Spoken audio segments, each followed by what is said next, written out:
Hello everyone, welcome to the Green Man channel for another Ranking the Albums video. In today's video I'm tackling the band Revocation from Boston, Massachusetts. Revocation formed actually in 2000 under the name Cryptic Warning. They later took the name Revocation in about 2006. Now, Revocation are known for quite a sort of unique sound, broadly speaking. You could probably say they're kind of thrash, but also a bit of technical death metal in here and there.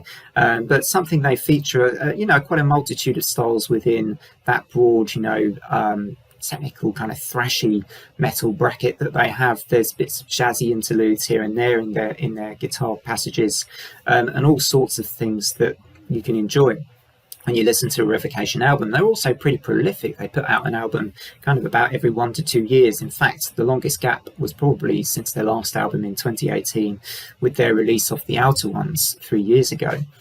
So actually also something to add to that, perhaps the reason for the slightly longer gap is the departure of Dan Gargiulo on the guitarist, which is a shame because I think his dynamic with Dave Davidson on the guitars is quite something to behold and something I've always quite enjoyed watching when I have been listening, or I've already enjoyed listening to when I've been listening to Revocation. So how will I rate these albums from least favourite to favourite? There's such a really technically accomplished band, I think, Revocation. And, stylistically, there are some, I think, little variations between their albums.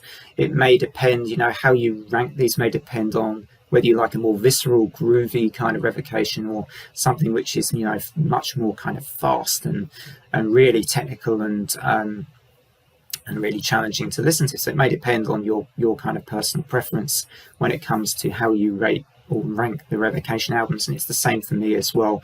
And disclaimer, this is obviously subjective, so please don't mind my order, and you're welcome to have your own as always. So I'm going to rate these. So starting at number 7 is going to be Great Is Our Sin from 2016. Don't dislike this album at all, but for me it kind of felt like there was less here to really dig your teeth into with this album.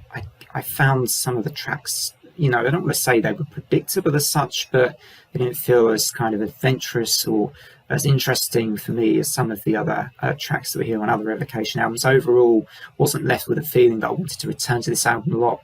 That said, like Ours Is the Apocalypse, I think, I quite enjoy the Exaltation instrumental, Only the Spineless Survive. There's still, really good tracks on here, but for me, it's my least favourite. Coming in at number 6 is the Selftitled album from 2013. A lot of people, I think, really, really like the Selftitled album, so, apologies if that's the case, but for me, I just kind of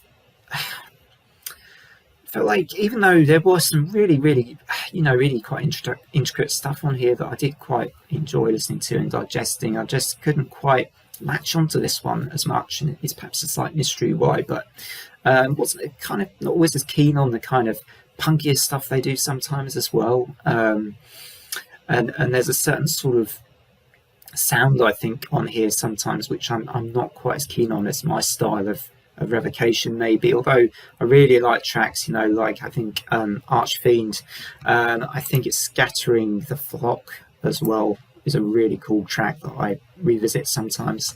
So slightly prefer this one to Great Is Our Sin, but it's come at number 6 on my list. Number 5, the controversial pick, I think this one, Cursive Forms. Now I know Cursive Forms is really dynamic, really, really interesting. It's got all sorts of twists and turns in the title track itself, which is actually one of my favourite Revocation tracks of all time.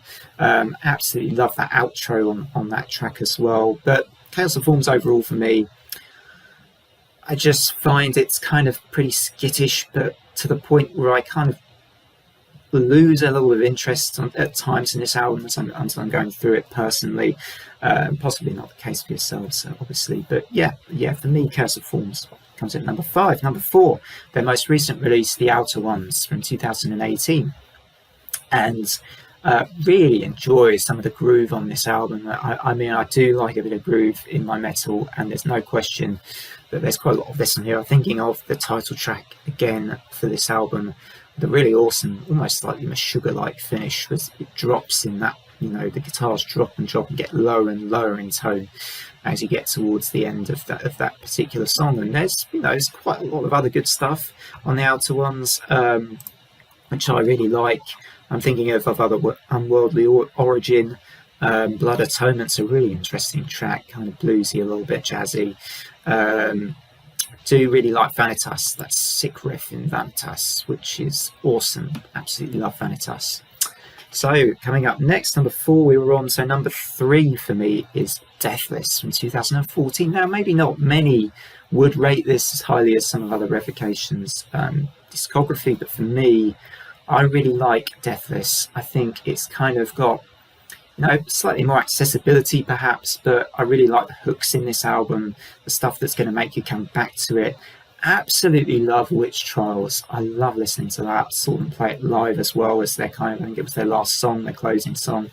Love Witch Trials. Love, I think it's United in Helitry, Madness Opus. Really, really good stuff in here that I really enjoy, even though perhaps Deathless is perhaps one of the slightly less in the terms of the technically challenging albums that Revocation have put out.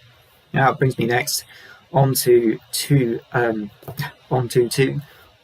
my second favourite, which is Existence is Futile from 2009. And I listened to this recently in the car again, and on my drives, absolutely love Existence is Futile. It kind of has the sort of really almost eccentric side of Revocation in it, but it's pulled in enough that I think there's still a lot of interesting or really hooky songs in this one. Really great groove, interesting stuff going on with the bass guitar in this album that I really like as well. Existence is Futile, definitely one of my favourites. Again, I seem to always love the title tracks of Revocation albums. Their title tracks always seem to just amaze me with how good they are. Existence is Futile, no exception. Like Across Fjords and Forests and Fjords, rather. Reanimaniac's a great track. And Deathonomics. Love Deathonomics. Now, my number 1 pick is going to be their debut album. So this time round, I have gone for their, a band's debut. And I really think this is one of my favourite debuts I think I've heard from a thrash metal band, or a metal band perhaps, period. Absolutely love Empire of the Obscene from 2008. I mean, this was, perhaps this is kind of one of the thrashier of all the Revocation albums, actually, but it's really, really got, so much to unpick with each song. Amazing solos as well. Some of my favourite solos are in this album from Revocation. And I always think Dave Davidson's style reminds me a little bit, on this album in particular, of Joe Satriani from the 1980s with stuff like Surfing with the Alien. Absolutely love what there is to offer on this album. Love the title track once again. Another great Revocation title track on this album. So much to enjoy on Empire of the Obscene. Love the opener on this one too. Really, really cool stuff. So what do you make of the Revocation albums? How would you rank these? Would you rank these very differently? Do you have a completely different order? I'd be interested to know. Feel free to put that in the comments below. Otherwise, I will see you next time. Take care, everybody. Have a great weekend.